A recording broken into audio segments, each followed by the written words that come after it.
پاکستان کا آئین بے معنی ہو جائے گا اگر آج عمران نیازی کی اس آئین شکنی کے اوپر کوئی مضبوط قدم نہ اٹھایا، سپریم کورٹ نے فیصلہ کن قدم نہ اٹھایا تو اس بات کا خدشہ ہے کہ پاکستان کے آئین میں وہ چور دروازے کھل جائیں گے جس سے آنے والے وقت میں ہر حکمران ہٹلر کی طرح کا ڈکٹیٹر بن جائے گا۔ آرٹیکل 95 اور آرٹیکل 5 کو جس طریقے سے پیروں تلے روندا گیا ہے اس کی کوئی مثال نہیں ملتی۔ میں سمجھتا ہوں کہ یہ شخص جو کہتا تھا کہ میں آخری گیند تک مقابلہ کروں گا، اپنی شکست دیکھ کے وکٹیں اکھاڑ کے میدان سے بھاگ گیا ہے۔ لیکن ہم نہ صرف اس سے وکٹیں برآمد کریں گے بلکہ اس کو ایسی مثالی سزا دلائیں گے کہ یہ آئین شکنی کا مجرم قانون سے اور پاکستانی عوام کے غیظ و غضب سے نہیں بچ سکے گا۔ آج پاکستان کی سفارتکاری داؤ پہ لگ چکی ہے۔ پاکستان کی معاشی سفارتکاری، اکنامک ڈپلومیسی داؤ پہ لگ چکی ہے۔ پاکستان کے مفادات کو اس شخص نے صرف اپنے اقتدار کو بچانے کے لیے داؤ پہ لگا دیا ہے۔ کسی ملک کی خود مختاری اور سلامتی کا دار و مدار اس کی اکنامک سیکیورٹی پر ہوتا ہے۔ اگر اکنامک سیکیورٹی تباہ ہو جائے تو فوج، میزائل، جہاز اس ملک کے بے اثر ہو جاتے ہیں۔ عمران نیازی نے پاکستان کی اکنامک سیکیورٹی داؤ پر لگا دی ہے۔ پاکستان کی اکنامک سیکیورٹی کے 4 پلرز تھے: ہمارے چین کے ساتھ تعلقات، ہمارے یورپین یونین ممالک کے ساتھ تعلقات، ہمارے امریکہ کے ساتھ تعلقات اور ہمارے خلیجی ممالک کے ساتھ تعلقات۔ عمران نیازی نے ان 4 ستونوں کو گرا دیا ہے۔ سب سے پہلے اس نے چین کے اوپر حملہ کیا اور چین پر گھٹیا بیہودہ الزامات لگا کر سی پیک کو رول بیک کیا اور سی پیک کو تباہ کیا۔ عمران نیازی کے 4 سالوں میں سی پیک کے اندر $1 کا نیا منصوبہ نہیں آ سکا، جبکہ ہمارے دور میں 29 ارب ڈالر کے منصوبے ہم نے گراؤنڈ پہ لا کر کھڑے کیے اور سی پیک کو ایک حقیقت بنایا۔ اگر سی پیک کو عمران نیازی تباہ نہ کرتا، آج 9 اکنامک زونز کے اندر لاکھوں نوجوانوں کو روزگار مل رہا ہوتا اور پاکستان میں اربوں ڈالر کی فارن انویسٹمنٹ چائنا سے آ چکی ہوتی۔ تو چائنا کو ایلینیٹ کر دیا۔ اس کے بعد یورپین یونین جس نے پاکستان کو GSP+ دیا، جس سے پاکستان کی برآمدات بڑھانے میں مدد ملی، عمران نیازی نے یورپین یونین کے تمام ممالک کو جلسے کے اندر تڑیاں لگا کے، باتیں سنا کے پاکستان اور یورپین یونین کے تعلقات کو بھی داؤ پہ لگا دیا۔ یہی عمران نیازی ہے جو کل تک فرانس کے سفیر کے نکالنے کے مسئلے پہ درس دیتا تھا کہ ہمیں بڑا پریگمیٹک ہونا چاہیے، ہمیں اپنی معاشی حقیقتوں کے پیش نظر اپنی پالیسیاں بنانی چاہیے، ہم یورپین یونین ممالک کو ناراض کرنا افورڈ نہیں کر سکتے۔ اسی عمران نیازی نے اپنی کرسی کے کھیل میں، اپنے ذاتی مفاد کے اندر یورپین یونین کو بھی اسی طرح مخاطب کیا جیسے اپنے مخالفین کو وہ بے عزت کرتا تھا، اور آج پاکستان اور EU کے تعلقات بھی داؤ پہ لگا دیے۔ تیسرا پاکستان کا اسٹریٹجک اکنامک پارٹنر امریکہ ہے۔ امریکہ کے ساتھ پاکستان کی ریلیشن شپ ایکسپورٹس کی سب سے بڑی منڈی ہے۔ ہمیں امریکہ سے ٹیکنالوجی چاہیے، ہمیں امریکہ کی یونیورسٹیوں تک رسائی چاہیے۔ چین نے بھی جو ترقی کی، اس نے امریکہ کی یونیورسٹیوں میں لاکھوں اپنے نوجوانوں کو بھیج کے اپنی ترقی کے لیے بنیاد فراہم کی، اور عمران نیازی نے پاکستان اور امریکہ کے تعلقات کو بھی داؤ پر لگا دیا، اور یہ پرواہ نہیں کی کہ اس کے پاکستان کے مستقبل پہ کیا اثرات ہوں گے۔ چوتھا پاکستان کا ستون خلیجی ممالک ہیں، وہ خلیجی ممالک کہ جہاں سے ہمیں ریمیٹنسز بھی آتے ہیں، اور وہ سعودی عرب کہ جس نے ہمیشہ پاکستان کی آڑے وقتوں میں، مشکل وقتوں میں مدد بھی کی ہے اور پاکستان کے ساتھ کھڑا ہوا ہے۔ آج اس برادر دوست ملک کے ساتھ بھی تعلقات کو عمران نیازی کی وجہ سے سرد میری کا شکار ہونا پڑا۔ اس ملک سے جو تحفہ ملا اس کو مارکیٹ میں جا کے بیچ دیا، کیا عزت رہ گئی پاکستان کی۔ اور جیسے میں نے آپ سے کہا کہ اب تازہ جو سکینڈل ہے جس میں امریکہ کے ساتھ عمران نیازی نے ایک سازش تھیوری کو گھڑا ہے، ہم سب پاکستان کی خود مختاری پہ یقین رکھتے ہیں، لیکن پاکستان کی خود مختاری تب حقیقت بنے گی جب ہماری معیشت مضبوط ہوگی، جب ہمارے ملک کے اندر ٹیکنالوجی آئے گی۔ جیسے میں نے آپ سے کہا کہ چین جیسے ملک نے بھی امریکہ سے ٹیکنالوجی حاصل کی، اپنے نوجوانوں کو امریکہ کی یونیورسٹیوں میں بھیجا، وہ ہزاروں لاکھوں چینی جب واپس آئے تو انہوں نے چین کو کھڑا کیا۔ ہم نے پاکستان امریکہ نالج کوریڈور کا منصوبہ شروع کیا تھا، جیسے کہ چائنا پاکستان اکنامک کوریڈور کا منصوبہ تھا۔ پاک یو ایس نالج کوریڈور میں 1000 پی ایچ ڈیز ہر سال سائنس اور ٹیکنالوجی میں 10 سالوں کے لیے 10,000 پی ایچ ڈیز تیار ہونے تھے۔ ہر چیز کو اپنی ذاتی سیاست کی بھینٹ چڑھا کے عمران نیازی نے کون سی خدمت کی ہے، اور جو مراسلہ جس کے اوپر سارا سکینڈل بنایا ہے وہ معمول کا مراسلہ ہے جو پاکستان کا ہر سفیر ہر ملک سے باقاعدگی کے ساتھ پاکستان کی وزارتی خارجہ کو بھیجتا ہے۔ اس میں وہ اپنے میٹنگز کے احوال بھیجتا ہے، وہ اپنا تجزیہ بھیجتا ہے، اور وہ اپنی سفارشات بھیجتا ہے۔ عمران نیازی کی اس حرکت نے پاکستان کی سفارت کاری کو تباہ کر دیا ہے، اس لیے کہ اب کوئی سفیر اپنا تجزیہ، اپنا مراسلہ بے لاگ ہو کر نہیں لکھے گا۔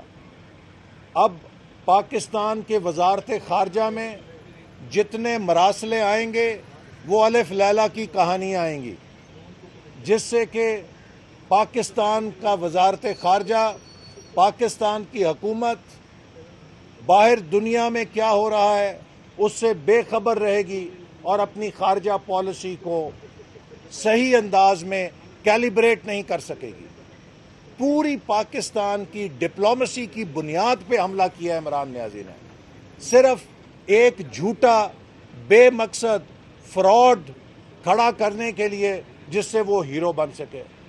بھئی آپ اتنے بڑے ہیرو تھے تو جب ملیشیا میں آپ کے مشورے پہ مہاتیر صاحب نے کانفرنس رکھی، یعنی کہ عمران نیازی خود مشورہ دینے والا مہاتیر کو کہ یہ کانفرنس رکھو، اور پھر جب ایک دوست ملک نے کہا کہ نہیں جانا تو نہیں گیا۔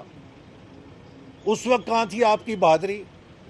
وہی نہیں بلکہ ترکی کے صدر کو یہ بھی بتا دیا کہ میں کیوں نہیں گیا، جس سے اس ہمارے دوست ملک کو بھی امبیرس کیا۔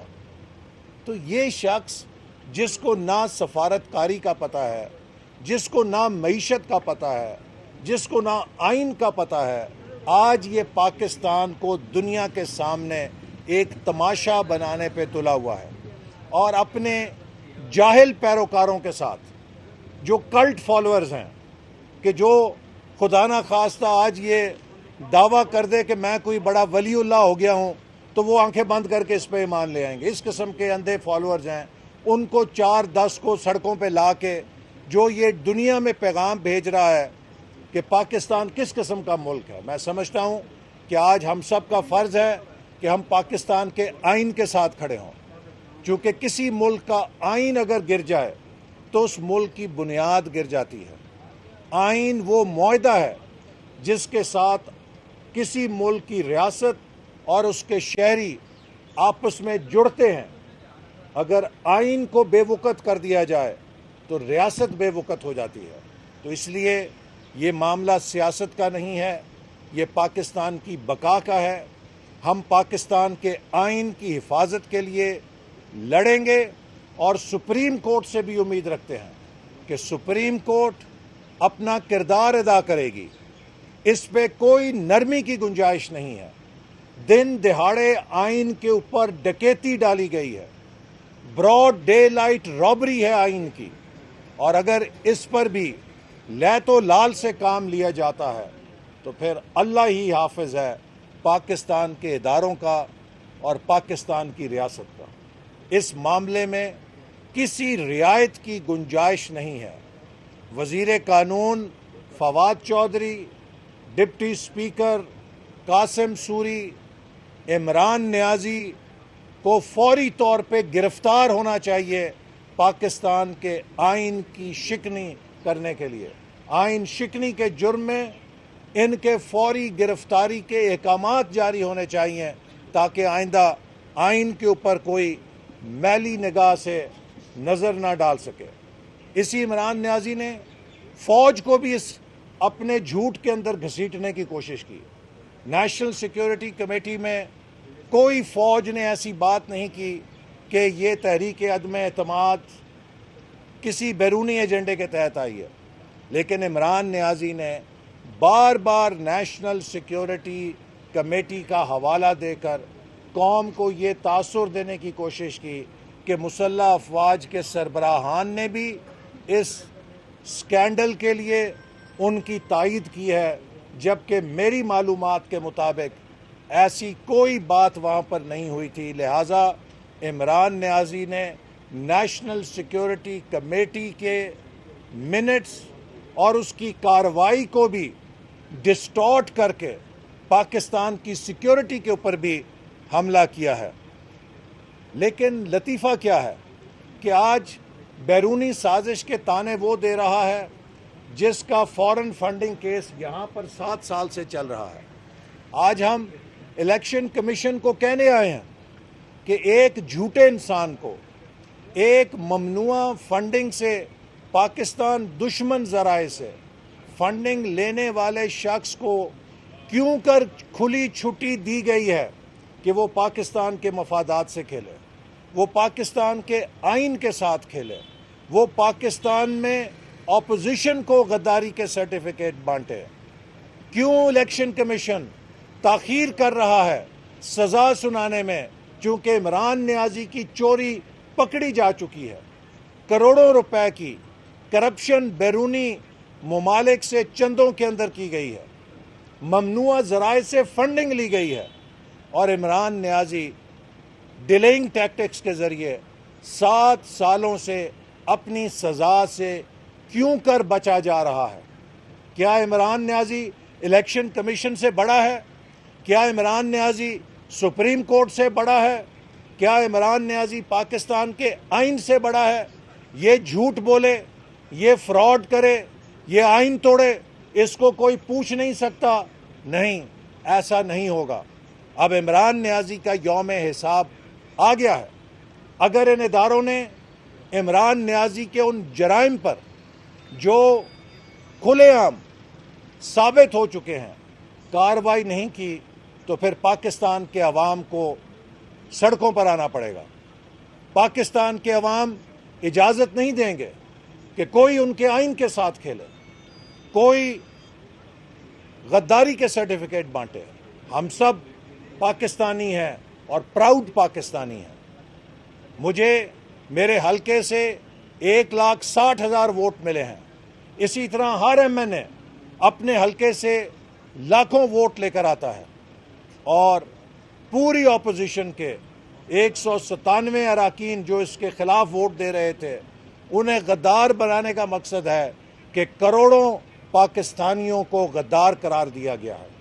ہم یہ توہین، ہم یہ انسلٹ برداشت نہیں کر سکتے، ہم اس کا جواب لیں گے۔ اور اب تو عمران نیازی کے اپنے گواہی دے رہے ہیں کہ یہ ایماندار بندہ نہیں ہے، یہ 2 نمبر بھی نہیں ہے، یہ 10 نمبر بندہ ہے، چونکہ اس کی ناک کے نیچے کرپشن ہو رہی تھی۔ ہمیں عمران نیازی کہتا تھا یہ کیوں فوج سے گھبراتے ہیں، یہ ایجنسیوں سے کیوں گھبراتے ہیں، چونکہ وہ ان کی کرپشن پکڑتی ہیں۔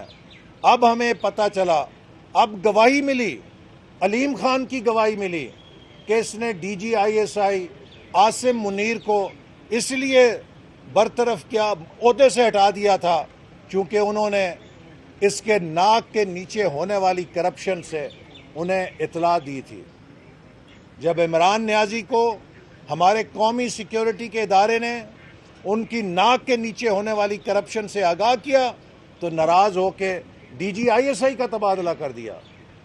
یعنی کہ وہ شخص جو دوسروں کو تانے دیتا تھا، پتہ چلا کہ اپنے سیکیورٹی اداروں کی طرف سے کرپشن کی رپورٹ ملنے پر اس کے سربراہوں کو تبدیل کر دیتا ہے۔ تو یہ اس کا اپنا حال ہے کہ یہ 2 نمبر نہیں ہے، 10 نمبر انسان ہے کہ جس نے ہر طرف سے کرپشن کی ہے۔ لہٰذا ایشو یہ نہیں ہے کہ کیا پاکستان کی خود مختاری داؤ پہ ہے، ہم سب پاکستان کے محافظ ہیں۔ ہم میں سے ہر شخص پاکستان کی آزادی کے لیے، پاکستان کی خود مختاری کے لیے اپنی گردن کٹانے والا ہے۔ پاکستان کی خود مختاری کو خطرہ نہیں ہے، پاکستان کے مستقبل کو عمران نیازی کے ہاتھوں خطرہ ہے۔ اصل ایشو 1 کروڑ نوکریاں ہیں۔ عمران نیازی نہیں چاہتا کہ قوم اس سے پوچھے کہ 1 کروڑ نوکریاں کہاں گئیں، یہ نہیں چاہتا کہ اس سے پوچھا جائے 50 لاکھ گھر کہاں گئے، یہ نہیں چاہتا کہ اس سے پوچھا جائے کہ مہنگائی کیوں اتنی عوام پہ توڑی ہے، یہ نہیں چاہتا کہ عوام اس سے اس کرپشن کا حساب مانگے جس کی گواہی خود اب عمران نیازی کے اپنے لوگ دے رہے ہیں۔ گورنر سرور نے کیا کہا ہے، علیم خان نے کیا کہا ہے، وہ مسلم لیگ نون کے لوگ تو نہیں ہیں، وہ تو تمہارے گھر کے لوگ ہیں جو تمہارے خلاف کرپشن کی اب گواہیاں دے رہے ہیں۔ اس کرپشن سے منہ چھپانے کے لیے، مہنگائی سے منہ چھپانے کے لیے، ان جھوٹے وعدوں سے منہ چھپانے کے لیے اب کبھی امر بالمعروف کا نقاب لگا لیتے ہو، کبھی قومی خود مختاری کا نقاب لگا لیتے ہو۔ ان نقابوں کے پیچھے نہیں چھپ سکو گے۔ قوم تم سے یہ جو تم نے آخری وار آئین کے اوپر کیا ہے اس کا حساب لے گی اور معاف نہیں کرے گی، اور ہم سپریم کورٹ سے بھی امید کرتے ہیں کہ سپریم کورٹ اس معاملے میں کسی نظریہ ضرورت کا اعادہ نہیں کرے گی۔ پاکستانی قوم نظریہ ضرورت کو دفن کر چکی ہے، اور اس نظریہ ضرورت کو دوبارہ ایجاد کرنا بھی پاکستان کے آئین سے غداری ہوگا۔ اور میں امید کرتا ہوں کہ سپریم کورٹ ایسا فیصلہ دے گی کہ جس کے بعد پاکستان کے آئین کے ساتھ کوئی مستقبل میں مذاق کرنے کا سوچ بھی نہیں سکے گا۔ بہت شکریہ، thank you.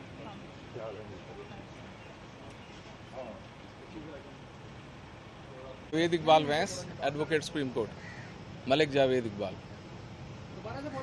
Malik Javed Iqbal.